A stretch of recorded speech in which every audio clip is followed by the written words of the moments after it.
Hello everybody and welcome to the United Stand. Manchester United 2, Chelsea 1.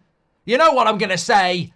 Ten Hag haters, sit down. I tell you what, if that's 50% of the dressing room against Ten Hag, you're talking shit. So, Sky Cave, Samuel Luckhurst, Manchester Evening News, your stories took one hell of a beating tonight because you're talking shite. If you won't reveal the sources, then we will call it as shit, because there is absolutely no way those players on the pitch tonight are not playing for that manager and not playing for this club. And that is what we want to see. And I tell you what, I can't even begin to write you the list of people that have been against Anthony. The list is massive. All I'm going to say is Anthony should do an interview with the United Stand every week, because that was an answer. I'm just going to say this. When that interview was done, I looked at it and I read it and I was like, bloody hell. Calling out the media, calling out ex-players for not giving him any credit. True, but very, very brave, because if you don't play well tonight, they're going to come for you double. And he put in a performance tonight where people would have been waiting to jump on Anthony tonight. And that is, without doubt, one of probably his best performance, because the goals, I've seen him score goals. Goals can mask bad performances, but his overall performance tonight, he was a fundamental part of the press. He was brilliant. And then somebody else I want to talk about it as well. Amrabat, Jacob says, this is the 50% that support him. This is the 50% that we want. A lot of people saying Amrabat should be man of the match. Links in the video description. Do your player ratings. Mark every player out of 10, 6 being the average. Star for your man of the match. But I agree with you, Mark, that McTominay is a liability in the midfield, but how can't Ten Hag not start him when he keeps flipping? Well, I agree. We'll talk about Scooby-Doo in a minute. I mean, I understand that he probably is man of the match for some people as well. But I just want to say about Amrabat, there was a brilliant comment in the watch-along earlier where somebody said, we live in this world, flip-flop world, where cancel culture, whatever you want to call it, a win is turned into your title winners and a loss is turned into sack the manager. And we know we've got fans like that in the fan base. Of course we have. There will be certain fans within the fan base who are disappointed that we won tonight because they want to be proven right that Ten Hag's not the right guy. I don't get that mentality, but we know it exists. But we do live in this world where decisions are made on the fly all the time. Now, people will be saying Rashford's finished at United tonight. He's not finished. People were saying Anthony was finished. People were saying Amrabat's finished. He's not finished, because things can change. But I think the overall picture is here. We probably go to Anfield next week and get beat. And then it'll be Ten Hag out again. We probably beat Bournemouth at the weekend. We're on a run again. The reality is that this team is a million miles away from where it needs to be. Chelsea are shit. They're not very good. They were rubbish tonight and we beat them. But we play a better team and we'll probably struggle like we did against Newcastle. We're nowhere near where we need to be. But what we do have is a coach that if he's given the power and the resources to build a team, he's a good coach. And we saw that tonight. He's a good coach. With players that will do the things he wants them to do, he's a good coach. That front six tonight, when Chelsea had the ball, pressed in the way that he wants them to press. Anthony, Garnacho and Rasmus, people will say, oh, Rasmus needs to do more. I don't know what game you're watching. I don't think Rasmus does need to do more. I think Rasmus, Ten Hag will be over the moon with him tonight. The work rate, the pressing, the runs, the physicality creates the space that Bruno and McTominay thrive in. He forces that defensive line back. And also Anthony and Garnacho, they pressed as a three, moving around. You can always see the lines for somebody to analyse later on. And then you've got McTominay and Bruno and Amrabat doing that. The fullbacks doing that as well. But what we've seen against Newcastle and what we've seen in other games is that you might have a Rasmus and a Garnacho doing it, but Rashford's not doing it. Or you might have a Rashford and a Garnacho doing it, but Martial's not doing it. Or someone in the midfield's not doing it. And what we saw tonight was an implementation of a manager's plan work. And that's only works when you've got the players who do it. We need to learn the lesson that paying lots of money for superstars isn't the way to go when you look at what Brighton and Aston Villa are doing and Ange is doing at Spurs. They have a collective that plays as a collective. There is no superstar in that team. And the superstar in the Spurs team, Son, works more than anybody. And the superstar in Liverpool's team, Salah, works more than anybody. At Manchester United, we don't have a collective, we have a hierarchy. And what we saw tonight is there was no ego. And I don't mean ego in the sense that I earn more money than you. Ego in relation to everybody was willing to work. Everybody was willing to work for each other. Everybody was willing to give absolutely everything. I worried about the second half because I thought, you know what, we put so much into the first half. They've scored a goal because Onana's made a mistake. Heads might drop again. And at the start of the second half, I was a bit worried because it was really in the balance. And then we suddenly grew into the game 10 minutes before McTominay scored and we kept it going. I think we thoroughly deserved that win tonight across the 90 minutes. We were the better team. And it was exactly the response that we wanted. A performance, the effort and the result. Now we just need to see it every game, says Dusk. Yeah, well, consistency's a problem. McTominay putting the mid-set on Ten Hag. I love it, says Luke. And imagine this is a start on a good run. Just imagine how we're going to look once we get the Butcher back, says Ruben. And this is why Amrabat needs to play at DM more. He was excellent tonight, says Keith. And my man of the match was Bruno and Garnacho. These two were relentless. They were exploding with the United spirit, says Sakin. McTominay backing Erik Ten Hag in post-match, says training was light. Mentality came from the manager. Good reaction, says Andy. And how can anyone look at the players that played at Newcastle and the team that played today and actually dare to think that Erik Ten Hag is the problem, says Mo. Chelsea made us look like a top 4 team. Solid performance, but I'm not expecting this performance against any of the top 6. No, because we're not there, Reece. I agree. And how can... I completely agree about that. But look, just going back to what some people were saying there, this whole this whole media-driven pile-on of Erik Ten Hag came from somebody within the club, in the football club, trying to destabilise Erik Ten Hag. What I am hearing is going on at Manchester United, and I'm in no way saying I've got sources, but what I am hearing from reading what I'm reading and listening to what's coming out is that a lot of this resides around a group around what's been treated, how Jadon Sancho's been treated, and how they're playing in the team. I think this does come down to individuals who haven't got the mental capacity to self-reflect and look at themselves. I think that there are certain players in that team who maybe have been here a little bit too long. Maybe they're paid too much. Maybe they've got a higher opinion of themselves than should be, who don't want to work as part of a collective team. They feel they're beyond that. And then, you know, maybe they've got friendships, or maybe they feel sorry for Sancho and they're looking for a way to blame anybody else but themselves. And what we saw tonight was a team that is behind the manager. Onana is a Ten Hag signing. Dalot is a model professional. Maguire's worked to get his place back and has got it and has been rewarded, so he's going to be behind Ten Hag. Lindelof's a model professional. Luke Shaw, we know, will always give his best. McTominay, we've mentioned, you know, he's been given a place in the team. Why would he be Ten Hag out? Amrabat has been brought in by Ten Hag. Bruno is the captain.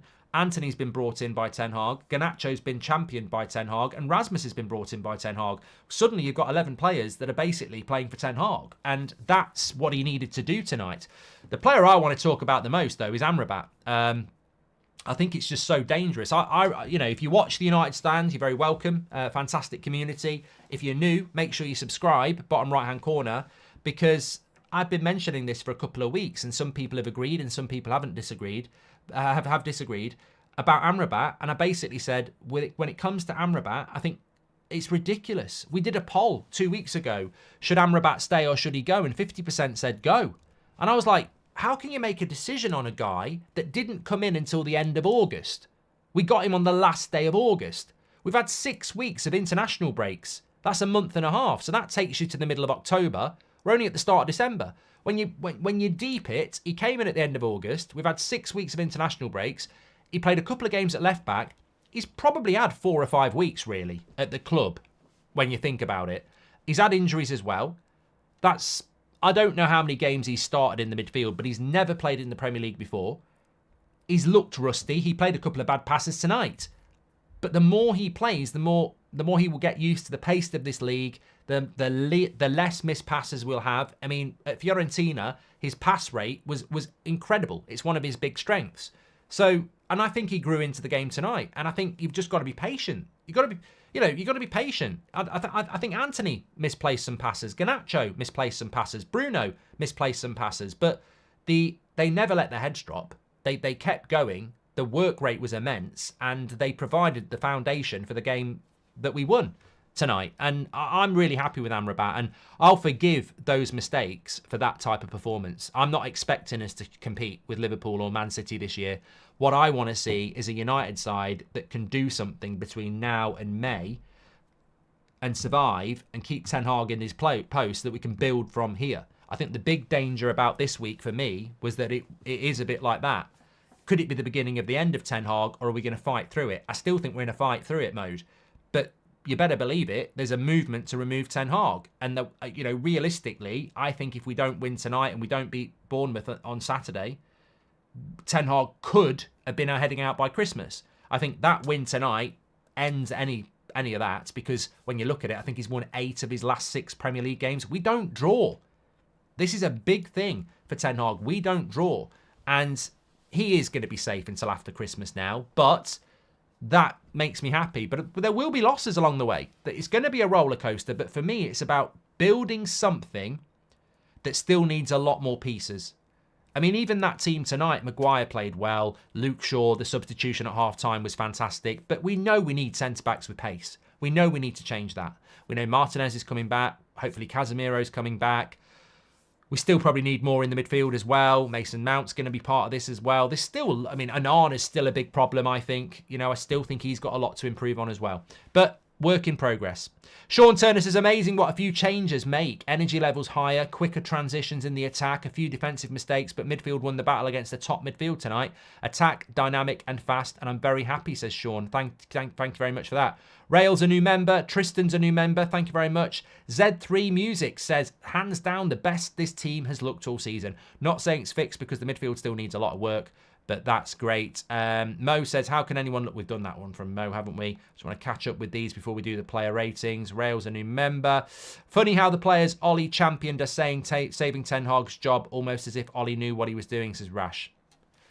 Yeah, Anthony was a player of Ollie. Amrabat was a player of Ollie. Rasmus was a player of Ollie. Garnacho was a player of Ollie. Come on, have a bloody word, mate. I know Donny van der Beek is... And also, those same players got Ollie the sack, you twat. I know Donny van der Beek is as good as gone, but McTominay is playing the exact position that Donny played at Ajax. It's too bad he sat on the bench for so long, says Jason. Donny's only on the bench because we're short of players, mate. He's gone in January. McTominay said that Erik ten Hag implemented lighter training sessions coming to this game that led to a good performance. Only 3 points off City, by the way, says Mario. Mark, can you believe as bad as we've been, we're only 3 points away from City? Let's go, United, and build some momentum, says Scott. We had an XG of 4.46. Great performance, but attack needs more composure. However, win is a win, says Pedro. I'm sorry, but Rashford came on and jogged again. Something has switched in him. Needs to be on the bench for a little longer, says Doctor. I don't want to talk about Rashford. He's had no impact on this game, good or bad. I think it's unfair to slag him off, and it's wrong to bring him in as part of the praise for the performance. Rashford has got to work for his place back. I don't think it's worth mentioning Rashford tonight. I propose we don't, because it will just be people slagging him off or whatever. We won without Rashford. That's the harshest lesson for him tonight. How he reacts to that, it's up to him. 4 of the 6 players up front tonight are Ten Hag buys or developed, and this was possibly our best performance so far. This really disproves Erik ten Hag outers, says Sion. Luke Murphy says, brilliant team performance. Anthony solid. Garnacho had Reece James in knots. Hope we can keep this energy going, says Luke.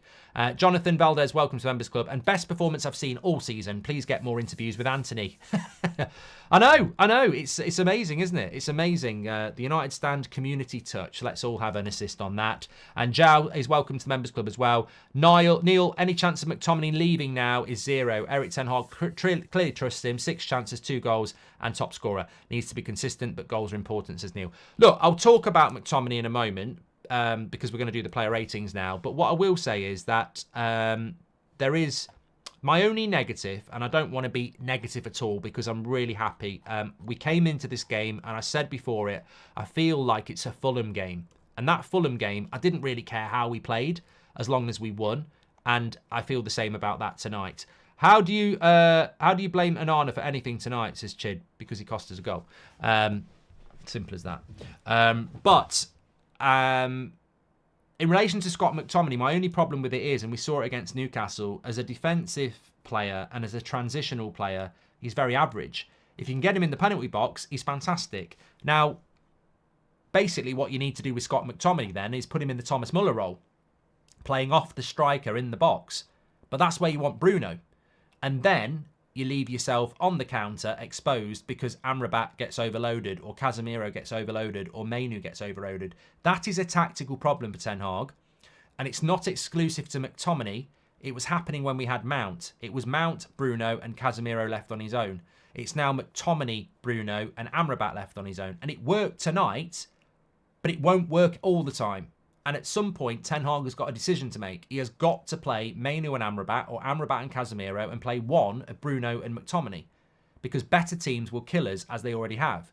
Tonight it worked. And I agree, McTominay deserves to play. And we've always said McTominay defensively is not very good. His passing's not very good. But in and around the box, he's like a support striker. He's an SS, isn't he? That's what he is. He's very good in the box.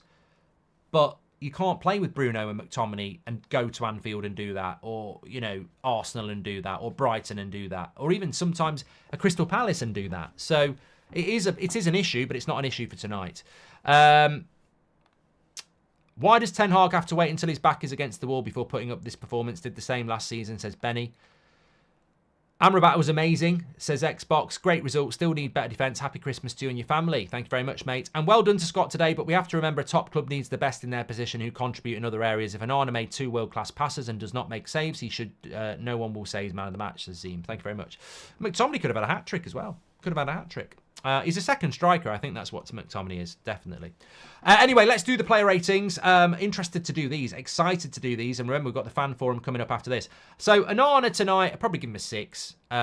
Look, he made a good save. He didn't do anything wrong. We won the game. He made a bad error on the goal. His positional sense is wrong.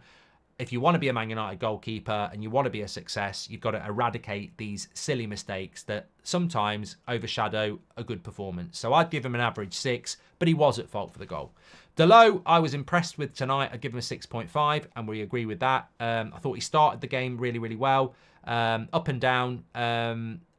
Delo worked really well with Anthony. I said that before the game. Delo and Anthony at the start of last season worked really well together. People forget that. People want to pretend that Anthony's been shit ever since he came here. His first few months before the World Cup with Delo were actually really decent. He scored a goal in his first 3 games. Delo and Anthony worked really well until the World Cup. And they worked well tonight. So I was very, very happy with that. Same for Maguire. I'd give him a 6.5. Didn't put a foot wrong. Very assured. The fact that we don't notice Maguire is really, really positive, which means he's just steady. He's doing his job. He's doing well. Had a part to play in the goal as well. Played the ball through to, I think it was Reguilon, wasn't it? Or Bruno. So good game from Maguire again. Should we get a centre-back in the next transfer window, says Jasper? Well, with Varane not available, you have to buy a centre-back, yeah. Lindelof, I'd probably say 5.5. Yeah, well, we're doing well today. We're all doing well. How worried do you think Rashford will be after tonight, becoming a sub-player slowly? I don't think he's going to stay. Look, Rashford, I don't want to talk about. I'd rather talk about it in the preview tomorrow night. Let's keep it back for the preview tomorrow night. I'll talk about Rashford tomorrow night. I want it to be a Rashford-free zone because it's a positive night. Luke Shaw, steady, 6.5. Yeah, same as Maguire. Really, really good. Just on Lindelof. Didn't do anything terribly wrong, but should have done better on the Cole goal, and we lacked pace at the back, so you've got to take one of the centre-backs off. Very, very clever by Ten Hag, what he did. Luke Shaw, left centre-back, we never got caught by the pace again. In the first half, we were always getting caught by pace. In the second half, we never did. It was a very good tactical switch by Ten Hag. You know, we talk about what Ange did at City at the weekend, moving Lo Celso further forward and putting Højbjerg next to Basuma. Everyone waxes lyrical about it. Tonight, Luke Shaw comes on at left centre-back. Reguilon comes on. No one will barely talk about it, but it's a tactical switch that Ten Hag deserves the credit for. I thought it was a masterclass by Ten Hag tonight. And I'll tell you what else I'd say as well. Pochettino, the media live up his arse. Ten Hag has just schooled him. Will Pochettino be under the same scrutiny as Ten Hag? No, he won't. Of course he won't. Shaw was class again. Think we need someone like Onana for McTominay and a centre-back in January, says Barney. Thank you very much. Amrabat, to me, I'm not going to go to town. I'd give him a 7. 7.5 is absolutely fine. I mean, I'm not going to go overboard. I'm very happy with his performance. It was a very, very accomplished performance. His energy is great. His tenacity is great. His passing was improving. He protected the back four. He grew into the game. I'm really happy with him. If you want to give him a 7.5, I would agree. Really, really happy with Amrabat. definitely starts on Saturday. Let's build on that. McTominay, I think you've got to give him an 8 tonight. I do. I mean, look, I've never been McTominay's biggest fan, but when people perform, whether it's Harry Maguire, whether it's Scott McTominay, whether it's Wout Weghorst, it doesn't matter to me. If you perform in a United shirt, you get the credit. He could have scored 4 goals.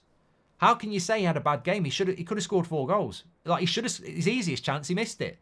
And Anthony played him in as well for a hat trick. So he could have scored 4 goals. Give that lad a bit of credit. I know, and I've mentioned where the weakness is, but tonight he scored 2 goals. He scored the 2 goals. Give him a bit of credit. Bruno tonight, I would give him an 8 as well. I thought he was brilliant. Understated performance maybe, but I thought he was everywhere. I thought it was a captain's performance. I think he drove the team. He organised the team. He was absolutely everywhere. I think Bruno Fernandes deserves massive credit for tonight. Brilliant performance. The amount of chances we created as well. We created 28 chances. 28 chances. That's more than we probably did in November. It was so good. It was so good. Anthony tonight, I'd give him a 7.5. I'd probably be a bit generous because I think he's been through a lot. But I thought his mental game was brilliant. His effort was obviously on point. Simplified his passing. I still think he's very left-footed, but I thought it was a great performance for him based on the season he's had so far. Very similar to Amrabat, needs to grow from that. Mojo has just gifted 20 memberships as well. You're a legend, Mojo, a legend of the chat. Got nearly 60,000 people watching. Let's see if we can get 10,000 likes. Smash that like on the button because United have won tonight. Garnacho, again, I'd give him a 7.5. I'd give both the wingers 7.5. And you know why I'd give them both a 7.5? Because I'm going to give Rasmus a 7. And I think that I'll explain why in a minute. But Garnacho and Anthony have to be given more than Rasmus.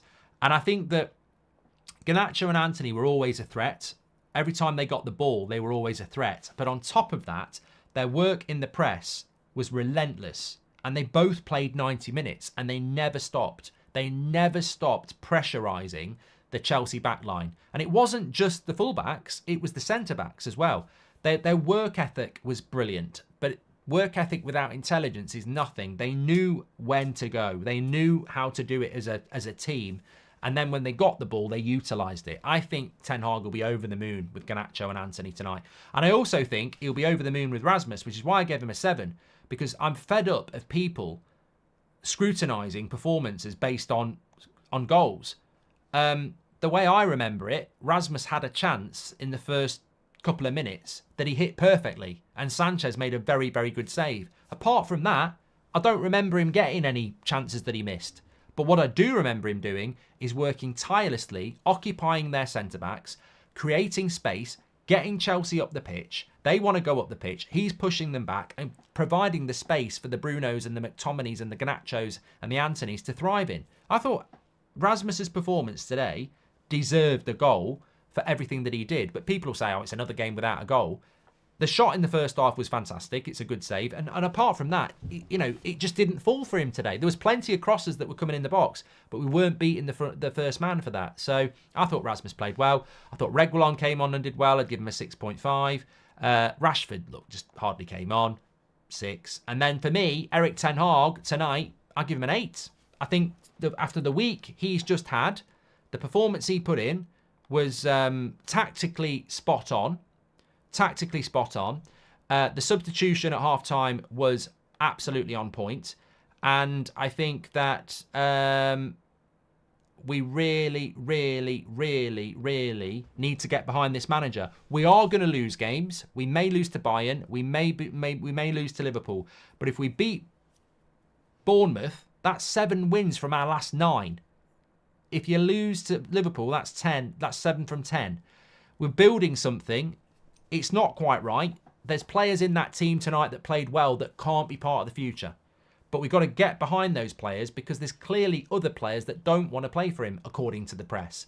So those players tonight deserve huge credit because they played for the shirt and therefore they played for the fans and they played for the manager. They got us a result. We need to go again on Saturday and get another one and see what we can do against Bayern Munich next Wednesday. See what we can do against Liverpool a week on Saturday.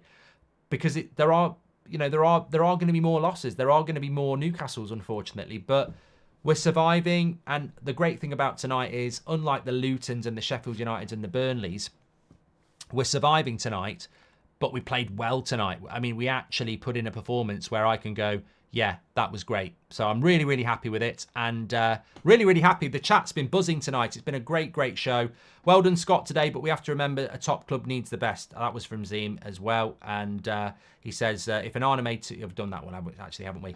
Right, they did this to me the other day, so you can do it to them. Oh, no, we didn't do Man of the Match. We haven't done Man of the Match. The chat's going wild. I'm actually going to give it McTominay, you know. It's so close between Amrabat, Bruno, Garnacho, Anthony, but I'm going to be boring and say, well, he scored 2 goals, so I'll give it to him. And he did get it from you as well. I've got no problem with that. I've got no problem with that. It's interesting because McTominay got 51%, and then there was you got 20% Amrabat, 13% for Anthony. Yeah, so it's all, yeah, I'm happy with that. I'm happy with that. Therefore, I want you to raid the fan forum, where we're going to push you over now. They've just gone live. Let's raid the fan forum chat with Scooby-Doo. See you later.